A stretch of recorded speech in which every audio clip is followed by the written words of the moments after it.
오늘도 주님의 은혜로 살아가시는 우리 빛의 교회 가족들 되시기 주님의 이름으로 축복합니다. 우리 온라인으로 예배드리는 분들에게도 하나님의 은혜가 있어서 여러분 기도하는 자리가 예배의 자리가 되시기를 주님의 이름으로 축복합니다. 사무엘의 시대가 지고 이제 사울이 왕으로 나아가서 이스라엘의 리더가 되었습니다. 이제 전에는 사무엘이 이스라엘을 이끌었는데 이제는 사울이 이스라엘을 이끌기 시작했어요. 그러나 우리가 살펴보듯이 사울 왕은 오래 가지 못해서 무너지게 됩니다. 이스라엘은 다시 블레셋의 공격을 당하게 되고 당황하게 되고, 어떤 사람들이 리더인가에 따라서 이 나라의 운명이 어떻게 달라지는가 오늘 말씀을 통해 생각해 보게 되는 거예요. 하나님을 신뢰하고 하나님을 믿고 하나님의 말씀에 따라서 다스렸던 사무엘이 이스라엘의 사사였을 때는 그래도 이스라엘은 하나님의 돌보신 가운데 평안했습니다. 하나님의 은혜가 있었어요. 그러나 사울이 왕이 된 후에는 이스라엘이 강해지는 것 같았지만 속으로는 무너지기 시작했습니다. 겉으로 보기에는 강성해지는 것 같고 조직을 갖는 것 같았지만 그 속으로는 무너지면서 결국은 흩어지게 됐다라고 하는 거예요. 안타까운 모습인 거죠. 어떤 사람이 리더인가에 따라서 어떻게 나라를 이끌어가는가에 따라서 중요한 변수가 생긴다라고 하는 거예요. 이는 가정에도 동일하고 일터에도 동일하고 우리 교회도 동일할 것이라 생각하게 됩니다. 그 가정 안에 기도하는 사람이 있는가, 그 가정 안에 누가 가장이고 어떻게 가정을 이끄는가에 따라서 가정이 달라지게 된다라고 하는 거예요. 어제 우리가 기도하는 한 사람이 얼마나 중요한가에 대해서 같이 묵상한 것 아니겠습니까? 가정에 기도하는 한 사람만 있어도 그 가정이 평안해질 것이고, 어려운 일을 만나도 그 어려움을 극복하게 된다라고 하는 거예요. 그래서 그 가정 안에 기도하는 한 사람이 중요한 것 아니겠습니까? 여러분, 그 가정 안에 어떠한 가장으로 서는가가 중요하게 되는 거예요. 가장이 믿음 안에 있을 때요, 가장이 기도하는 사람이 되었을 때요, 가장이 믿음으로 가정을 이끌어갈 때 그 가정의 모습도 달라지게 된다라고 하는 거예요. 여러분, 교회 모습도 똑같습니다. 교회 안에 어떠한 사람들이 리더가 되는가에 따라서 공동체의 모습이 달라지게 돼요. 불평하는 사람들이 교회의 리더가 되면요, 교회는 불평으로 가득하게 될 것입니다. 그러나 묵묵히 자리를 지키는 사람들이 교회의 리더가 되고 교회의 일꾼이 되고 교회를 붙들고 있으면요, 그 교회는 든든한 교회가 되는 거예요. 흔들리지 않는 교회가 되는 거예요. 우리 빛의 교회 성도 여러분, 우리 빛의 교회 식구들은요, 가정에서도요, 일터에서도요, 여러분의 교회 안에서도요, 쉽게 흔들리지 아니하며 믿음을 붙들고 가정도 지키고 교회도 지켜나가는 성도님들 되시기를 주님의 이름으로 축복합니다. 전 우리 빛의 교회 식구들이 가볍지 않았으면 좋겠습니다. 쉽게 흔들리지 않았으면 좋겠습니다. 여러분, 가정 안에서도 가볍지 않고 여러분 교회 안에서도 든든한 모습으로 여러분의 자리를 지켜나갈 때에 여러분을 통해서 가정이 든든해지고 여러분을 통해서도 교회가 든든하게 될 줄로 저는 믿습니다. 축복할게요. 가정 안에서 교회 안에서 정말 믿음직한 리더가 되시기를 주님의 이름으로 축복합니다. 여러분 때문에 가정도 든든하게 세워지고 교회도 든든하게 세워지게 될 줄로 믿습니다. 그럼 오늘 우리는 이제 사울이 왕이 되어서 어떻게 이스라엘을 다스렸는가를 살펴보게 될 거예요. 그러면서 우리에게 각자에게 들려주신 하나님의 음성이 무엇인지를 귀 기울여 보시는 시간 되었으면 좋겠습니다. 첫 번째 말씀을 통해 우리가 배워야 될 정말 중요한 교훈이 무엇인가? 신앙의 기초가 없으면 쉽게 무너지게 된다라고 하는 거예요. 우리의 신앙의 기본이 없으면 속으로부터 무너지는 것을 막을 수가 없다라고 하는 것입니다. 오늘 말씀 한번 같이 살펴볼게요. 먼저 1절부터 한번 읽어보겠습니다. 1절입니다. 시작. 사울이 왕이 될 때에 40세라 그가 이스라엘을 다스린 지 2년에 사울이 왕이 될 때 그의 나이가 40세다 이렇게 이야기하고 있어요. 결코 어린 나이가 아닙니다. 특히 그의 아들 요나단이 군대 장관이 된 것을 보게 되면은 사울 왕이 40세 때에 그의 첫 아들이 이제 장성한 사람이 되어 있었다라고 하는 거예요. 결코 어린 나이가 아니에요. 장성한 모습이라고 할 수 있습니다. 한 나라의 왕으로 세워지기에 충분한 나이, 충분한 경륜, 충분한 믿음을 가질 만한 사람이 되었다라고 하는 것이에요. 그런데 오늘 1절에서 아주 흥미로운 것을 하나 발견하게 되는데, 오늘 1절을 읽어보게 되면요, 그가 이스라엘이 다스린 지 2년이 되는 해에 오늘 사건이 일어나게 된 것이에요. 왕이 된 지 2년이 지났다. 우리가 다 알다시피 오늘 사건은요, 사울 왕이 그 이제 인생의 결정적인 실수를 하게 되는 장면인 것 아니겠습니까? 사무엘이 등장하기 전에 하나님 앞에 번제를 드리는 것으로 말미암아 하나님 앞에 망령된 행동을 하게 됩니다. 그리고 이 사건을 계기로, 이 사건을 기점으로 사울 왕은 내리막길을 걷게 됩니다. 몰락의 길을 걷게 되었다라고 하는 것이에요. 그런데 그때가 언제인가? 사울이 왕이 된 지 2년이 된 때에 이런 사건이 일어났다라고 하는 거예요. 전 이 사실이 흥미롭고 충격적이고 너무나 안타까운 것입니다. 이 사건을 계기로 내리막길을 걷게 되는데, 그가 이제 왕이 된 지 2년이 된 이후에 고작 2년째 된 때부터 무너지기 시작했다라고 하는 것이에요. 여러분, 사울이 왕으로 기름 부음 받았을 때를 한번 생각해 보시길 바랍니다. 이스라엘 사람들 가운데 이만큼 준수한 사람이 없었어요. 이스라엘 사람들 가운데 왕이 되게 충분할 만한 사람이 사울이었습니다. 그래 하나님 보시기에도 그가 귀했기 때문에 그에게 기름을 부으시고 이스라엘의 초대 왕이라고 하는 너무나도 귀한 직분을 그에게 가장 먼저 맡겨주신 것 아니겠습니까? 여러분, 사울이 왕이 될 때는 그의 모습은 귀했습니다. 믿음도 귀했습니다. 하나님 보시기에도 너무나 귀한 사람이었어요. 그런데 왕이 된 지 무너지는데 2년밖에 되지 않았다라고 하는 거예요. 2년밖에 되지 못했다. 이게 저 너무나 충격적이라고 하는 거죠. 사울이 왕이 되고 난 다음에 너무나 쉽게 무너졌습니다. 왕이 되고 난 이후에 너무나 쉽게 신앙을 잃어버렸다라고 하는 거예요. 왜 그랬을까요? 왕이라고 하는 자리가 그렇게 무거운 자리였을까요? 아니면 그가 가진 권력에 너무나 쉽게 취해버린 것은 아닐까요? 이런저런 생각을 많이 하게 되지만 결국에는 사울이 신앙은 있었지만 그의 신앙이 기초가 부족했기 때문에 너무나 쉽게 무너졌다라고 하는 거예요. 우리가 이 사실을 잊으면 안 되는 겁니다. 여러분, 신앙은 있는데 신앙의 기초가 없으면, 믿음은 있는데 이 믿음의 기본이 단단하지 못하면요, 쉽게 무너질 수밖에 없다라고 하는 것이에요. 그래서 우리가 늘 기억해야 되는 건, 내가 오늘 기도의 자리에 있지만 내 안에 기초가 든든한가? 내가 믿음은 있지만, 내가 교회는 열심히 나오는 거는 같지만 내 안에 기본이 단단하게 다져져 있는가? 그거 중요하다라고 하는 거예요. 전 우리 비치교회 성도 여러분들이요, 믿음 있는 건 압니다. 교회 열심히 다니는 건 압니다. 그런데 여러분, 믿음 안에 기초가 생길 수 있도록, 여러분의 신앙이 더 단단해질 수 있도록 여러분, 기도의 자리에서, 말씀의 자리에서, 순종의 자리에서 기본을 다져나갈 줄 아는 성도님들 되시기를 주님의 이름으로 축복합니다. 이렇게 우리의 신앙이 단단해질수록 우리가 무너지지 않게 되는 거예요. 우리가 신앙이 있어도 여러 가지 시험과 환난을 만날 수 있게 됩니다. 고난을 당할 수 있게 됩니다. 그런데 기초가 없으면 속이 무너지게 돼 있어요. 속이 무너지게 되면요, 한순간에 걷잡을 수 없이 쉽게 무너질 수 있게 된다라고 하는 거예요. 우리가 안타까운 사건들을 종종 보게 되잖아요. 건물이 무너지게 되는 거, 겉은 멀쩡했어요. 한순간에 무너지게 되는 거, 속이, 골조가, 기초가 든든하지 못하면 무너지게 된다라고 하는 거예요. 오늘 사울이 2년 만에 무너지는 모습을 들여다보면서 우리 비체교회 성도 여러분, 기초를 든든히 쌓으시라. 믿음의 기본을 든든히 쌓으시라. 그러므로 말미암아 쉽게 무너지지 않는 성도님들 되시기를 주님의 이름으로 축복합니다. 우리 2절부터 4절까지의 말씀도 계속해서 한번 읽어보도록 해볼게요. 시작. 이스라엘 사람 3천 명을 택하여 그 중에서 2천 명은 자기와 함께 믹마스와 베델산에 있게 하고 1천 명은 요나단과 함께 베냐민 기브아에 있게 하고 남은 백성은 각기 장막으로 보내니라. 요나단이 게바에 있는 블레셋 사람의 수비대를 치매 블레셋 사람이 이를 들은지라. 사울이 온 땅에 나팔을 불러 이르되 히브리 사람들은 들으라 하니, 온 이스라엘이 사울이 블레셋 사람들의 수비대를 친 것과 이스라엘이 블레셋 사람들의 미움을 받게 되었다함을 듣고 그 백성이 길갈로 모여 사울을 따르니라.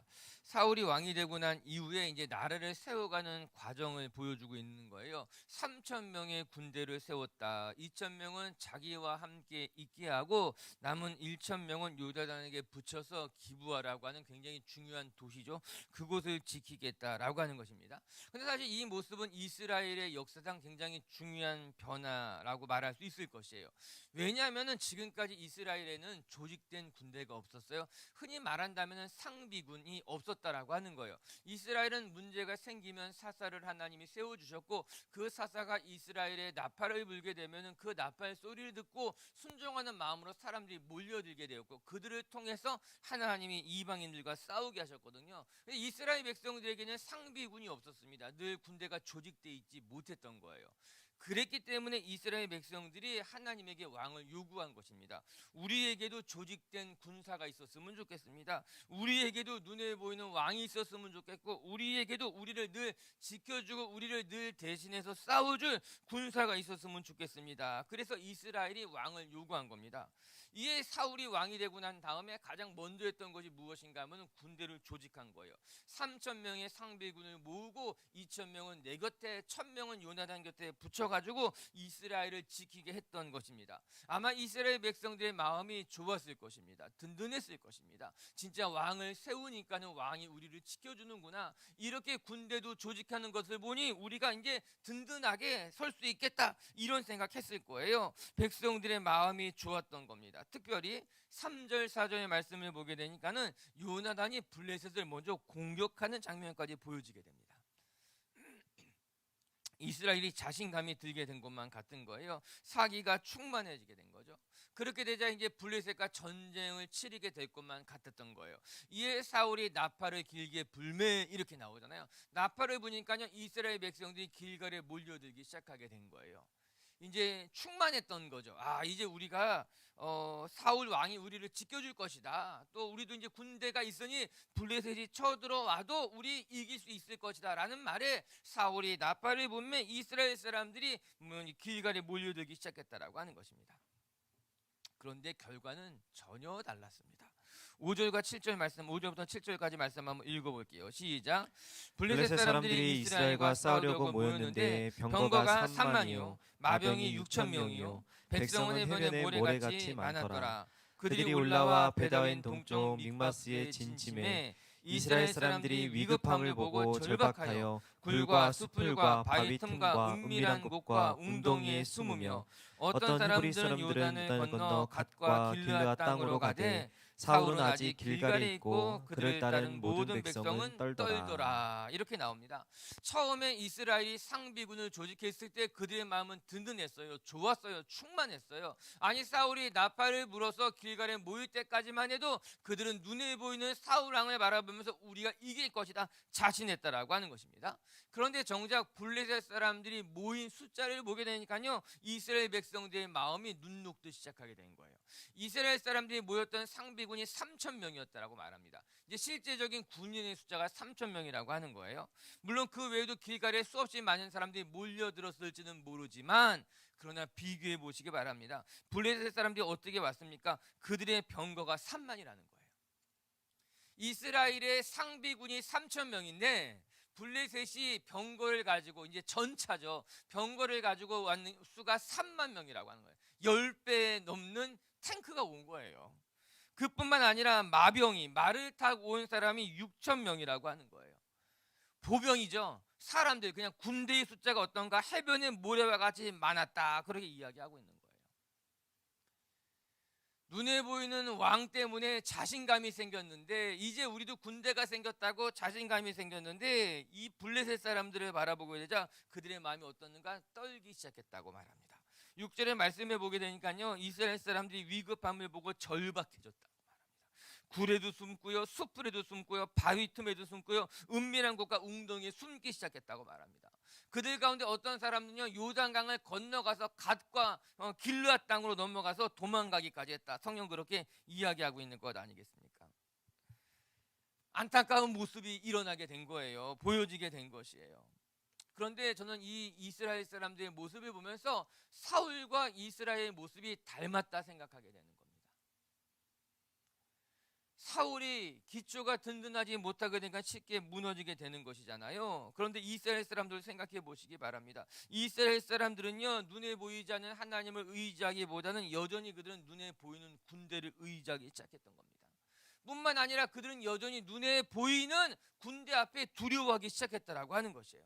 전 그게 안타까운 거예요. 이스라엘 사람들은 눈에 보이는 군대, 하나님을 바라보지 못하고 우리 곁에 계신 하나님, 우리를 진치고 계신 하나님은 바라보지 못하고 그들 눈앞에 보이는 블레셋 군대, 마병과 전차와 사람들의 수에 두려워하여서 떨기 시작했다는 거예요. 도망가기 시작했다라고 하는 것이에요. 사울 왕과 이스라엘의 모습이 닮아 있구나. 그들 모두 신앙이 없으니, 좀 더 정확히 말한다면 그들 모두 신앙은 있어 보이지만 그들 모두 신앙의 기초가 없으니 일희일비하는 거예요. 좋았을 때는 막 한없이 좋았다가 우리가 이제 이길 것만 같다가 블레셋도 공격했다가 자신감을 충만했다가 그러나 눈에 보이는 군대 앞에 다시 그들이 무너지기 시작하게 되는 것 아니겠습니까? 흥분했다가도 쉽게 무너지게 되는 것 아니겠습니까? 신앙의 기초가 없으니, 진짜 그 안에 믿음이 없으니 이렇게 쉽게 무너지게 되는 것이구나 깨닫게 되는 거예요. 저는 우리 빛의교회 성도 여러분들이 오늘 이 말씀을 묵상해 가면서 저는 우리 빛의교회 성도들이 안에 이 눈에 보이는 것에 일희일비하는 것이 아니라 여러분 안에 믿음의 기초가 든든하여서 쉽게 흔들리지 아니하며 쉽게 무너지지 않는 성도님들이 되시기를 주님의 이름으로 축복합니다. 오늘도 기도의 자리에서 믿음의 기본을 다져가면서 믿음의 기초를 든든히 세워갈 수 있는 하나님의 자녀들이 되시기를 주님의 이름으로 축복합니다. 두 번째 말씀을 통해 또 배우게 되는 것이 무엇인가? 결국 우리는 눈에 보이는 것에 마음을 빼앗기지 말고 하나님을 붙드는 사람이 되어야 된다. 신앙이란 무엇인가? 하나님을 붙들고 하나님을 기다리는 것이 진짜 신앙이라고 하는 거예요. 이제 사울의 모습을 들여다보시기 바랍니다. 이제 사울의 모습을 봅니다. 우리 8절과 9절 말씀 한번 읽어볼게요. 시작. 사울은 사무엘이 정한 기한대로 이레 동안을 기다렸으나 사무엘이 길갈로 오지 아니하매 백성이 사울에게서 흩어지는지라. 사울이 이르되 번제와 화목 제물을 이리로 가져오라 하여 번제를 드렸더니. 우리가 참 잘 알고 있는 대목이죠. 이제 블레셋과 이스라엘이 대치하고 있는 상황 가운데서 사울이 사무엘을 기다렸다라고 하는 거예요. 이레 동안 기다렸는데 사무엘이 길갈에 오지 않았어요. 이레라고 하는 시간 우리가 뒤에 살펴보겠지만 이게 긴 시간일 수도 있고 짧은 시간일 수도 있고, 그런데 중요한 것은 시간의 길고 짧음이 있지 않다라고 하는 거예요.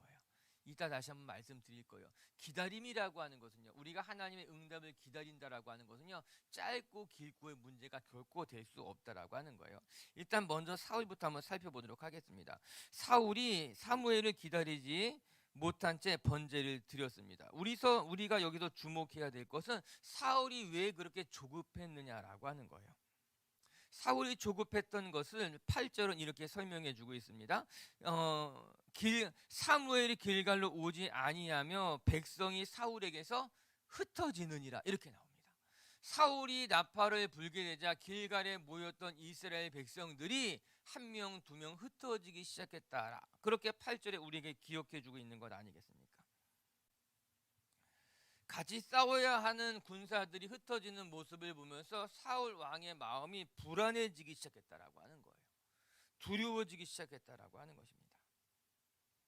과거에 이스라엘은 모든 전쟁 앞에서 그 전쟁을 치르기 전에 하나님의 뜻을 묻게 되어 있었습니다. 그래서 그 이후에도 역사서를 보게 되면은 다윗도 전쟁에 나가기에 앞서서 항상 먼저 하나님 앞에 묻게 됩니다. 하나님, 이 싸움을 해야만 합니까? 말아야만 합니까? 우리가 먼저 앞에 나가 싸워야 합니까? 그렇지 말아야 합니까? 아니, 사울 이전에도 여호수아가 가나안 땅을 정복할 때도 먼저 하나님 앞에 물었습니다. 우리가 앞으로 나가야만 합니까? 말아야만 합니까? 우리 중에 누가 나가는 것이 옳습니까? 이스라엘의 모든 전쟁은 하나님으로부터 시작됐다라고 하는 거예요. 하나님이 허락하셔야만 했고 하나님이 명령한 이후에 그들은 움직일 수 있었다라고 하는 거예요. 그런데도 불구하고 사울은 자기가 스스로 번제를 드렸다. 왜 그렇게 초조했을까? 사람들이 흩어졌다는 거예요. 그것 때문에 사울의 마음이 초조해지고 불안해지고 두려웠다라고 하는 거예요. 무엇이겠습니까? 여전히 사울은 하나님을 붙들기보다는 눈에 보이는 사람들에게 마음이 있었던 거예요.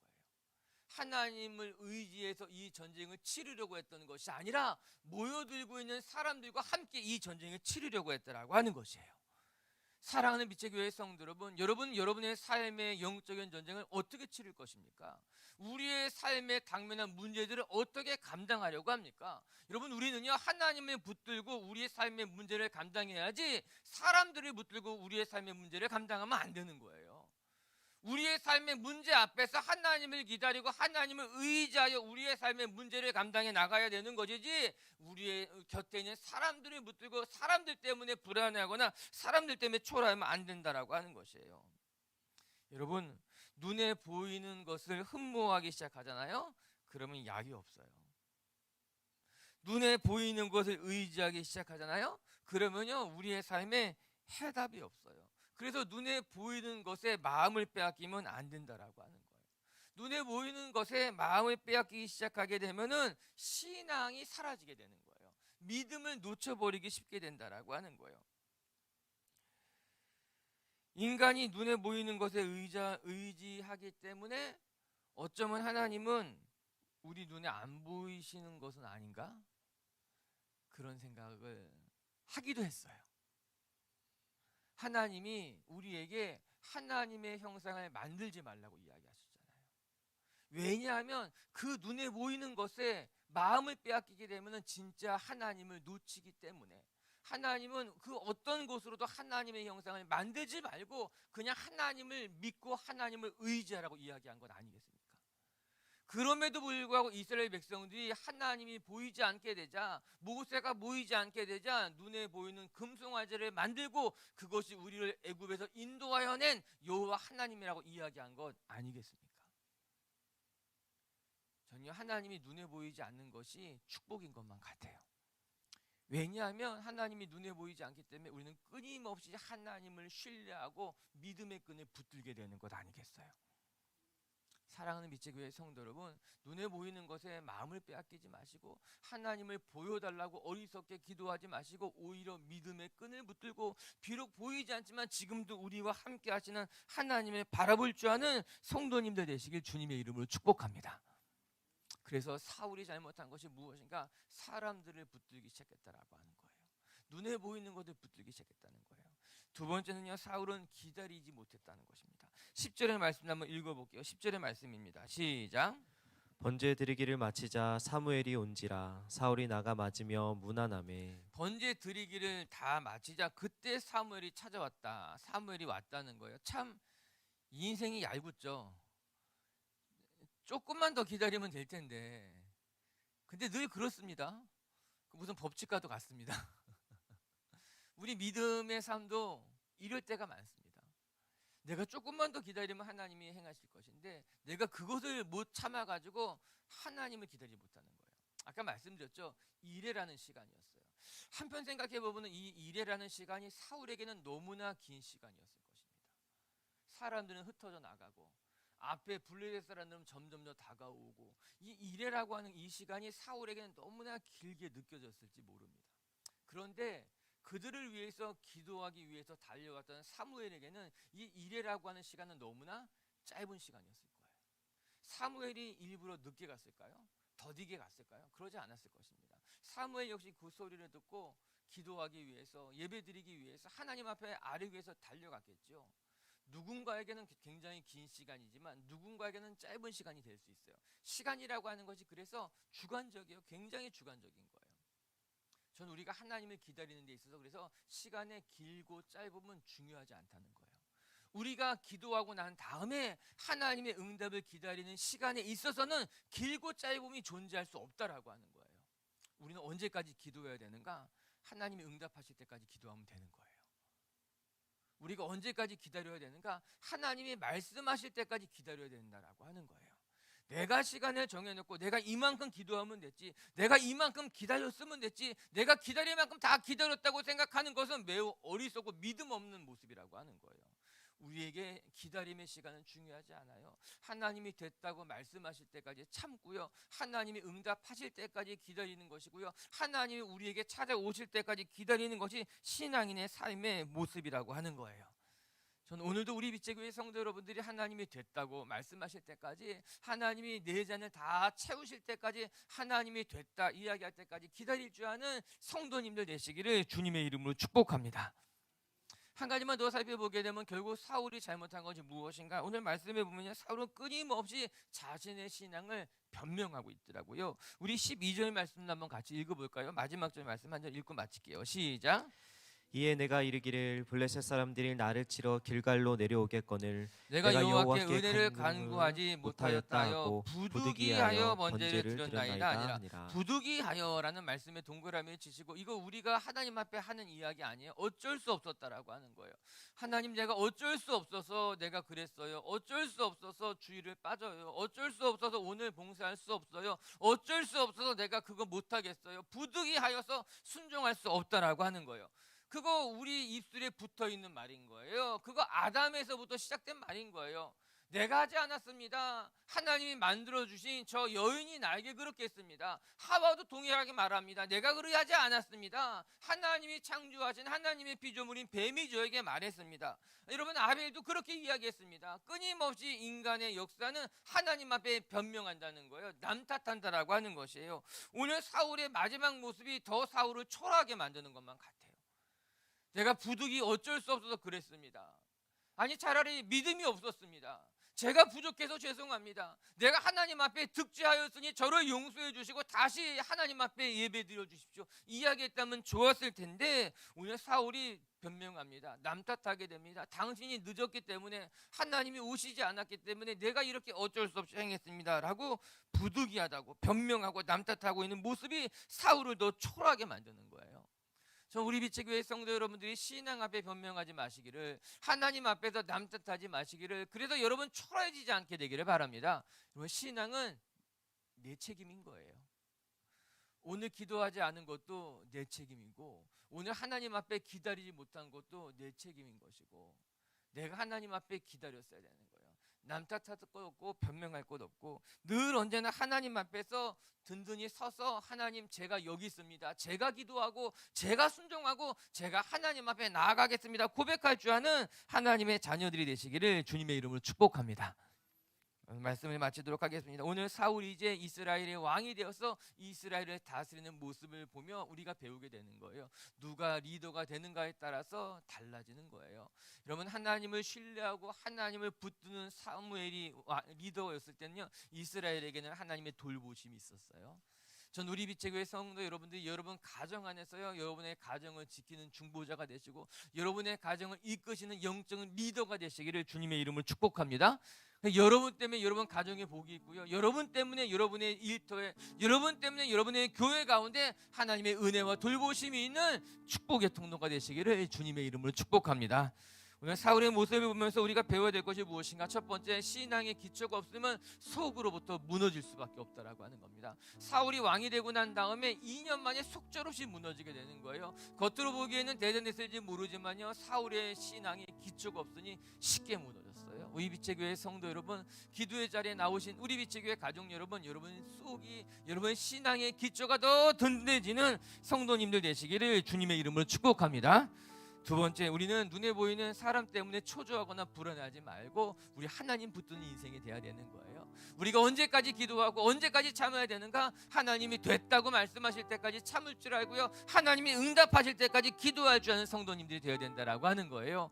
오늘도 우리 빛의교회 성도 여러분들이요 하나님을 붙드는 것으로 말미암아 눈에 보이는 것 때문에 불안해하고 초조해하고 흔들리는 것이 아니라 하나님만 붙드시는 성도님들 되시기를 주님의 이름으로 축복합니다. 같이 함께 우리 기도하십시다.